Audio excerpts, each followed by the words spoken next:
আসসালামু আলাইকুম। আজকের টিউটোরিয়ালে সবাইকে স্বাগতম। তো আজকের টিউটোরিয়ালের বিষয় হচ্ছে HSP ওয়েবসাইটে প্রবেশ করে, অর্থাৎ শিক্ষার্থীদের উপবৃত্তির ওয়েবসাইটে প্রবেশ করে আপনারা কিভাবে আপনাদের প্রতিষ্ঠানের পাসওয়ার্ড পরিবর্তন করবেন সেই সম্পর্কে আজকের টিউটোরিয়ালটি। তো আপনাদের পাসওয়ার্ড যদি কেউ জেনে যায় তাহলে আপনাদের শিক্ষার্থীর মোবাইল ব্যাংকিং নাম্বার এবং অথবা অনলাইন ব্যাংক অ্যাকাউন্ট নাম্বার পরিবর্তন করে কেউ তার অ্যাকাউন্টে টাকা নিয়ে যেতে পারে। তাই প্রত্যেক শিক্ষা প্রতিষ্ঠানের এই পাসওয়ার্ড কিছুদিন পর পর পরিবর্তন করা প্রয়োজন বলে আমি মনে করি। তা আপনারা কিভাবে আপনাদের প্রতিষ্ঠানের পাসওয়ার্ড পরিবর্তন করবেন অত্যন্ত সহজে এখন আমি আপনাদেরকে তা বিস্তারিত দেখাবো। তো কাজটি শুরু করার আগে আপনাদের কাছে ছোট্ট একটা রিকোয়েস্ট, যারা এখন আমার চ্যানেলটাকে সাবস্ক্রাইব করেননি তারা অবশ্যই সাবস্ক্রাইব, লাইক, কমেন্ট, শেয়ার করবেন এবং পাশে থাকা বেল আইকনটি অন করে রাখবেন। এরকম আমার আরও প্রয়োজনীয় আপনাদের টিউটোরিয়ালগুলো সবার আগে পাওয়ার জন্য। চলুন আমরা আজকের কাজটি শুরু করি। তো প্রথমে আপনারা আপনাদের কম্পিউটারে ইন্টারনেট কানেকশন দিবেন, তারপরে যে কোনো একটা ব্রাউজার ওপেন করে অ্যাড্রেস বারে hspbd.com লেখাটা টাইপ করে এন্টার কি চাপা দিবেন। এন্টার কি চাপা দেওয়ার পর এরকম চলে আসবে। তারপর এই অবস্থা আসার পর আপনারা এখান থেকে নোটিশে ক্লিক করবেন। নোটিশে ক্লিক করলে আপনারা সর্বশেষ আপডেট নোটিশগুলো এখান থেকে পেয়ে যাবেন। আর নোটিশ ডাউনলোড করতে চাইলে আপনারা এখান থেকে ডাউনলোডে ক্লিক করবেন, এটা হচ্ছে ডাউনলোড আইকন।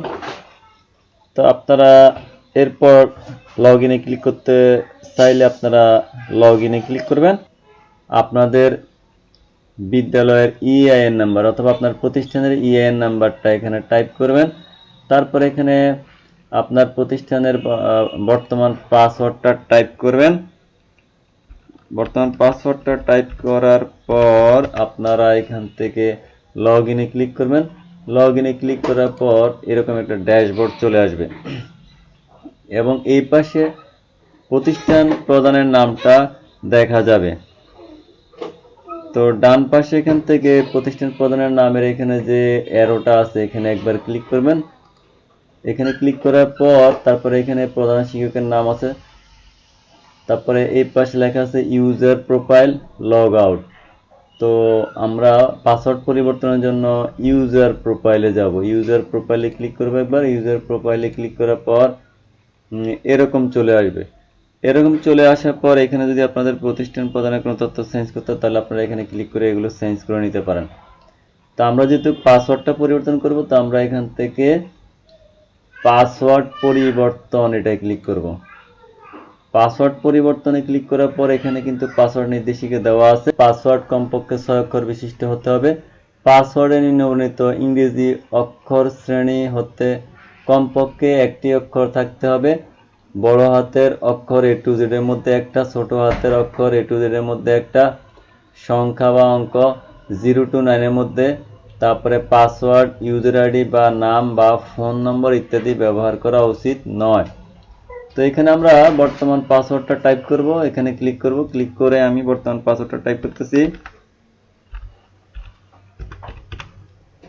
তারপরে এখানে নতুন পাসওয়ার্ডটা আমরা টাইপ করব। তবে আপনারা নতুন পাসওয়ার্ড টাইপ করার পর এটাকে আপনারা লিখে রাখবেন। তো আমি এখানে একটা নতুন পাসওয়ার্ডটা টাইপ করব। তো নতুন পাসওয়ার্ডটা আপনারা এই নিয়ম মোতাবেক এখানে যে নির্দেশিকা দেওয়া আছে নির্দেশিকা মোতাবেক টাইপ করবেন।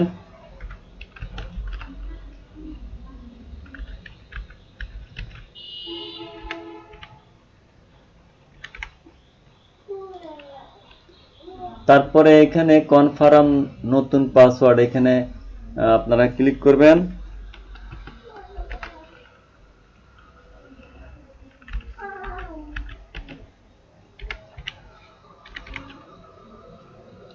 তো দেখেন এখানে ক্লিক করলাম, দেখেন কোনো রেডমার্ক আসেনি, আমি একটা ভুল করি। দেখেন একই মান আবার লিখুন। তো একটা পার্থক্য আমি দিয়ে দিচ্ছি, দেখেন একই মান হয়ে গেল।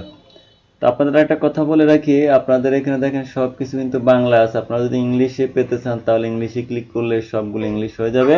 তারপর আপনারা এখান থেকে পাসওয়ার্ড পরিবর্তন করুন ক্লিক করবেন। দেখেন এখানে একটা মেসেজ চলে আসছে, পাসওয়ার্ড চেঞ্জ সাকসেসফুলি সফলভাবে পাসওয়ার্ডটি পরিবর্তন হয়েছে। এখন পাসওয়ার্ডটি আসলে পরিবর্তন হয়েছে কিনা আমরা একবার লগ আউট করে দেখব। তো এই জন্য আমরা এখানে প্রতিষ্ঠান প্রধানের নামের এখানে নিয়ে এখানে একবার ক্লিক করব। ক্লিক করার পর এখান থেকে লগ আউট করব। লগ আউট করার পর আবার আমরা নতুন করে এখানে ক্লিক করব। যেমন দেখেন এখানে ইউজার নামটা দেওয়া আছে, তার পাসওয়ার্ডটা আমরা চেঞ্জ করছি।